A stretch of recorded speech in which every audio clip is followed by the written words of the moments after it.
President Biden signed an executive order in March 2023. This order aims to make voter registration easier. The goal is to add 3.5 million new voters to the rolls. The order directs federal agencies to help with voter registration. This includes providing voter registration forms and information. The Biden administration says this will make voting more accessible. They argue it will ensure everyone has a voice in our democracy. However, this executive order has faced immediate backlash. Republicans are challenging it in court. They argue that it oversteps presidential authority. They also express concerns about potential voter fraud. Republican leaders from multiple states have filed a lawsuit. Ohio Secretary of State Frank LaRose is a leading figure in this lawsuit. Republican Representatives Ronny Jackson of Texas and Beth Van Dyne of Texas have also joined the challenge. The lawsuit argues that the executive order is unconstitutional. They claim it violates states' rights to manage their elections. This legal challenge is backed by several conservative organizations. These groups share concerns about voter integrity and federal overreach. They argue that Biden's order could lead to voter fraud. They also believe it undermines the role of states in elections. The lawsuit is just the beginning of what is likely to be a lengthy legal process.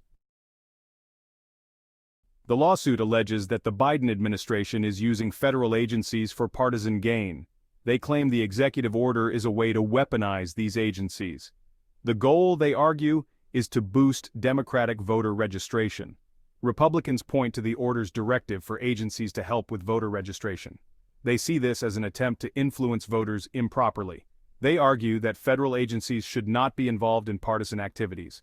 This accusation of weaponizing government is a serious one. Republicans are increasingly concerned about the power and influence of the federal government. They see this executive order as another example of federal overreach. They believe it undermines the principles of limited government and states' rights. The lawsuit centers on the interpretation of the National Voter Registration Act, or NVRA. This act was passed in 1993. It was designed to make it easier for Americans to register to vote. It requires states to offer voter registration opportunities at various government agencies. However, the lawsuit argues that the Biden administration is misinterpreting the NVRA. Republicans contend that the NVRA was never intended to give the federal government this much power over voter registration. They believe the Biden administration is going beyond the scope of the law. They argue that the executive order places unnecessary burdens on states. They also express concerns about the potential for voter fraud. Ohio Secretary of State Frank LaRose has been vocal in his opposition to the executive order. He stated, "The Biden administration is once again weaponizing federal agencies, this time to steer taxpayer resources to liberal activist groups who want to sway the election." He went on to say, "This is a cynical attempt to turn government agencies into a Democratic turnout machine, and it's wrong. That's why I'm joining this lawsuit and working to hold the administration accountable." Representative Ronny Jackson echoed these concerns, stating, "Instead of instilling policies that Americans want and need, they turn to the well-oiled D.C. swamp filled to the brim with deep state loyalists to illegally register voters in an attempt to help them win." The America First Policy Institute, a conservative think tank, has also condemned the executive order. They argue that it is part of a larger effort by the Biden administration to erode election integrity. The America First Policy Institute stated, "To facilitate the EO's or the executive order's implementation, the White House has held listening sessions with far-left groups, including the Southern Poverty Law Center, ACLU, Demos, and Black Lives Matter, which strongly suggests that the EO is intended to provide a partisan advantage to liberal Democrats. They have called on Congress to take action to rein in the executive branch." The White House has dismissed the lawsuit as baseless. They argue that the executive order is fully within the president's authority. They maintain that the order is not about partisan politics. Instead, they say it's about ensuring that all eligible Americans can exercise their right to vote. When asked about the potential for voter fraud, White House spokesperson Robin Patterson stated, "These are baseless claims brought by the very people who spread debunked lies about the 2020 elections and have used those same debunked lies to advance laws across the nation that make it harder to vote and easier to undermine the will of the people." The Biden-Harris administration will continue working to protect the voting rights of every eligible American, regardless of their political affiliation, Patterson added. They argue that this will make it easier for eligible voters to participate in the democratic process. The lawsuit against President Biden's executive order is ongoing. It is likely to be tied up in court for months, if not years. If successful, the lawsuit could limit the federal government's ability to set voter registration policies. Republicans and Democrats have vastly different views on how elections should be run. Republicans generally favor stricter voting laws, arguing that they are necessary to prevent voter fraud. Democrats, on the other hand, deny that widespread voter fraud exists and tend to support measures that make it easier to vote, arguing that they increase voter participation and ensure that all voices are heard. This case is just one example of the many legal challenges to voting rights that are currently playing out across the country. The outcome of these cases will have a profound impact on the future of American democracy. Because I know more than everybody in here about what you're doing in my district. Yes, sir. I know how you manufacture votes. I know how you leave the votes in the machines.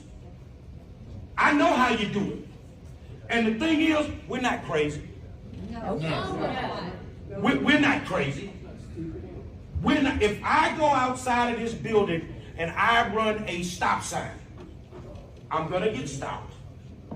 They're going to ask me for what they need to ask me for. If I have warrants, I go to jail. Right?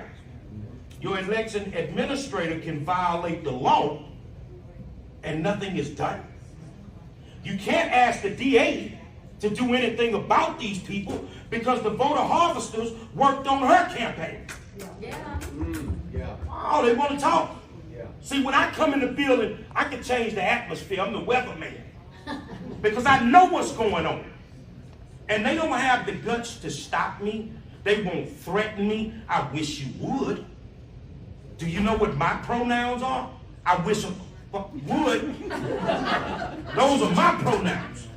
And I stand for everybody in here, everybody in the county. Yes, so I'm sir. going to read you something that came to me during early voting from an election judge. Democratic election judge on October 30th at 12:12 p.m. They came by about 3 p.m. to pick up the ballots. My bag can hold 3,000. So my monitor down there with the numbers, they sent me an email to call and request for ballot bag replacement. I did not call them. Why was those ballots moved? Why did they move those machines in the middle of the day? You know why they moved those machines in the middle of the day? Because they manipulated those votes. So I'm gonna say it in here, and I got a little time because we all in the same family. Yes, sir. And I ain't gonna hide nothing from what I feel is the worst criminal that I've ever laid eyes on in 2 years, Mr. Ellis, and I know you back there watching me. It's me versus you, and I'm gonna drag you like a Persian rug, clown. I'm gonna drag you like, and guess what? I can call, I know y'all, they made y'all do something a few weeks ago where you removed a man and all that. I can call him a clown. I can call him whatever I want to call him. According to the Fifth Circuit Court of Appeals, where I won $300,000 against HISD for trying to restrict my speech. So I'm gonna tell you what we ain't gonna do. As long as I don't curse him out, and as long as I don't threaten him, I can say what I want. Am I correct? Yes, sir. We sick and tired of that nigga there. We sick and tired of him. And guess what? It's gonna be us to take that Negro out that seat. Tell him I said that. Thank you for watching till the end. Stand up for free speech and help protect the free exchange of ideas online. Please like and subscribe to help us reach more viewers.